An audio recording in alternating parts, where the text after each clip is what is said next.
అందరికీ నమస్కారం. రాజోల్ నియోజకవర్గం జనసేన పార్టీ వీర మహిళా విభాగం నుంచి జక్కంపూడి శ్రీదేవి. చాలా రోజుల తర్వాత మీడియా ముందుకు వచ్చిన మాజీ ముఖ్యమంత్రి జగన్మోహన్ రెడ్డి గారు రావటమే కళ్యాణ్ గారి గురించి మాట్లాడటం జరిగింది. మీరు 5 సంవత్సరాలు ఈ ఆంధ్ర రాష్ట్రాన్ని పాలించినప్పుడు ఈ రాష్ట్రాన్ని అధోగతి పాలు చేసి, అప్పుల పాలు చేసి, మీరు మీ మంత్రులు మీ ఎమ్మెల్యేలు తరతరాలు సరిపడా ఆస్తులు కూడగట్టుకున్న విషయం మీరు మర్చిపోవద్దు. తల్లి చెల్లిని మీ రాజకీయ లబ్ధి కోసం వాడుకుని తర్వాత మీరు గెంటేసిన విషయాన్ని కూడా మీరు మర్చిపోవద్దు. అదేవిధంగా మీ తండ్రి చావును సైతం మీరు మీ రాజకీయ లబ్ధి కోసం వాడుకున్నారు. ఇవన్నీ కూడా మీరు ఇంకొకసారి మీకు మా వీర మహిళలందరి తరఫున గుర్తు చేస్తున్నాం.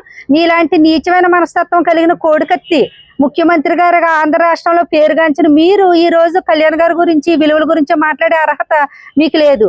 అదేవిధంగా దశాబ్ద కాలం పాటు సొంతంగా పార్టీని పెట్టి ఈ 2 చోట్ల ఓడిపోయినా కూడా పార్టీ కోసం నిలబడి ఈ రోజు ఒక డిప్యూటీ సీఎం స్థాయికి ఏదైనా కళ్యాణ్ గారి గురించి మాట్లాడే అర్హత మీలాంటి కోడికత్తి ముఖ్యమంత్రి గారికి లేదని మేము మా వీర మహిళలందరి తరఫున తెలియజేస్తున్నాం.